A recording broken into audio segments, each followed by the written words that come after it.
Alors nous sommes revenus en ce début d'automne sur les terrains de Notre-Dame-du-Cap, les deux pieds dans les feuilles mortes, un vent frais du fleuve Saint-Laurent qui nous balaie le visage.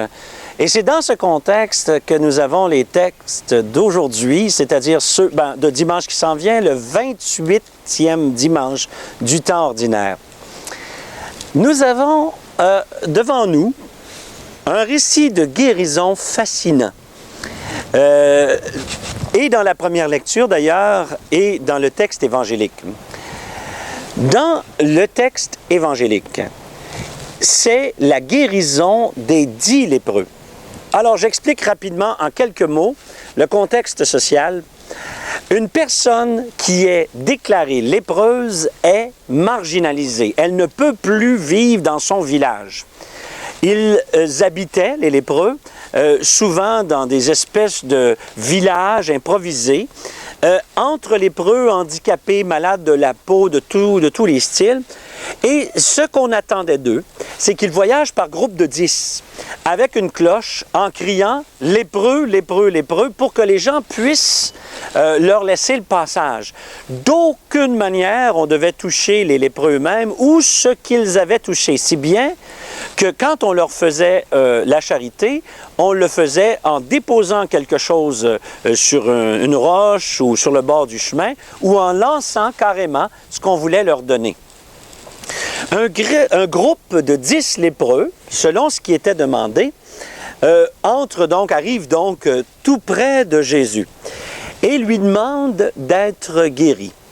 C'est la première fois que Jésus demande aux personnes qui lui demandent une guérison d'aller ailleurs. Dans ce cas-ci, de se rendre jusqu'à Jérusalem, ce qui est quand même pas un petit parcours, là. Un autre endroit, Jésus demande à quelqu'un d'aller se mettre les yeux boueux dans une fontaine. Mais là, les gens quittent, on n'a pas l'impression que la guérison a eu lieu. Et c'est en chemin que les 10 sont guéris. Je tiens vraiment à l'expression « guéri ». Pourquoi allait-il voir les prêtres? La loi juive est très claire là-dessus. C'est-à-dire que ce n'est pas juste une question de guérison physique.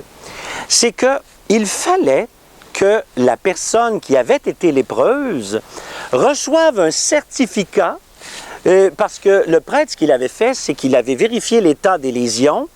La personne revenait plus tard pour s'apercevoir, la chair est redevenue saine, il devait y retourner et à un moment donné, il recevait un certificat comme quoi toute la maladie était partie, ce qui lui permettait non plus de rester à l'écart, mais de réintégrer son village et de reprendre son métier, de revivre avec sa famille.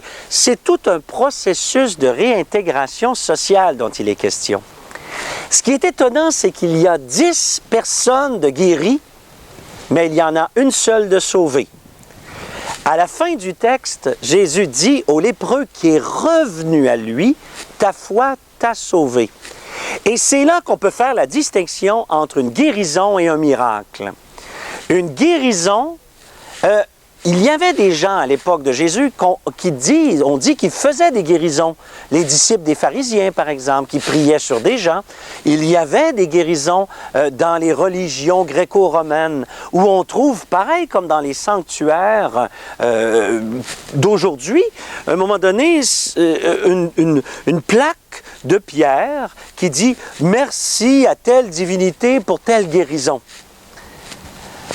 Une guérison n'est pas un miracle. Mais un miracle peut être une guérison qui a conduit à Jésus. C'est-à-dire que ce qui fait le miracle, c'est la relation avec Jésus. La guérison ou l'événement ou l'épisode de vie auquel on a été confronté nous amène à entrer en relation avec le Christ et c'est ça qui fait le miracle. Les guérisons qu'on raconte dans l'Évangile, ce n'est pas simplement le fait d'avoir été guéri, comme par exemple, si avec l'aide d'une prescription d'un médecin, j'avais telle maladie, clac, c'est fini, je suis guéri. C'est pas seulement ça. C'est une guérison qui a ouvert à la relation avec Jésus-Christ et avec le Dieu de Jésus-Christ. Si bien que la guérison a été l'occasion du salut. Et c'est la combinaison des deux qui fait le miracle, ou si vous préférez encore mieux, l'expression très très belle de Saint Jean, le signe. C'est que la guérison est le signe de quelque chose de beaucoup plus profond qui vient de se passer. Il y a 10 lépreux guéris, mais il y a un seul de sauvé. Pourquoi? Parce qu'il a reconnu la source de sa guérison. C'est qu'il a retrouvé, il est retourné à la source. Alors, on se pose la question, bien sûr, quand on lit le texte, Jésus lui a dit d'aller voir les prêtres. Est-ce qu'il a été désobéissant ou s'il a su reconnaître le vrai prêtre de l'histoire? C'est-à-dire celui qui lui a permis d'être sauvé, guéri et ultimement, il ne faut pas oublier, qui lui permettra aussi de réintégrer son village, sa culture, sa société, son métier. Et parfois, quand on regarde les miracles de Jésus, on se dit, bonté divine, il me semble que moi, quand j'agis, j'en vois pas beaucoup de miracles. Je ne suis pas tellement témoin de miracles. C'est faux. C'est absolument faux, parce que nous associons trop le miracle à l'épisode prodigieux. Et donc, on ne voit pas dans la vie des gens comment certains épisodes de vie auxquels nous sommes témoins, combien tel événement a relié quelqu'un au Christ et au Dieu de Jésus-Christ, alors nous sommes véritablement en face d'un miracle. Pour ceux qui auraient tendance ou la tentation de croire qu'il ne s'agit que de quelque chose qui concerne Jésus, il suffit de relire le texte du Syrien pour se rendre compte que sa déception, c'est le fait que Élisée ne le reçoive pas avec tous les honneurs, parce que ce grand personnage, cette sommité, arrive auprès d'Élie avec toute la cour et tout le prestige. Il s'attend d'être reçu en grande pompe après avoir demandé au roi pour aller le rencontrer. Or, Élisée ne le rencontre même pas. Il lui dit quelque chose de très banal, « Va te laver 7 fois dans le Jourdain ». Et le texte ne nous dit pas, c'est ce qui précède en fait la section que nous avons, mais la première réaction en est une de frustration. Ce grand personnage militaire, il est franchement fâché de voir que Élisée ne lui fait même pas, n'a même pas la décence de l'accueillir. Au contraire, il l'envoie patauger d'une rivière. Et sa réaction, c'est « Écoute, de l'eau, j'en ai chez nous. Pourquoi faire? Non, c'est pas ça l'affaire. C'est en fait, Élisée lui demande d'avoir confiance. En allant 7 fois dans l'eau du Jourdain, qu'on peut bien sûr dire un saint fleuve, mais je veux dire, par-delà l'idée que c'est le fleuve de Terre Sainte, c'est un fleuve comme les autres, d'ailleurs, qui n'est pas beaucoup plus gros que le canal que nous avons ici sur notre droite, t'sais. Surtout aujourd'hui, parce que beaucoup de cette eau-là est captée, hein? Eh bien, Naaman, il est frustré. Il dit, mais ça n'a pas de bon sens. Je fais toute cette distance-là, puis lui, tout ce qu'il me fait, c'est qu'il m'envoie patauger dans une rivière. J'aurais bien pu faire ça chez moi. Non. Regarde. Confiance. 7 fois. C'est un signe de confiance. Pourquoi? Parce que la première fois, tu ne seras pas purifié. La deuxième fois, non plus. La troisième, mais il va falloir que tu continues avec confiance. Et donc, on se retrouve devant la même dynamique que les prophètes, que Jésus ne touche pas. Il les envoie au loin.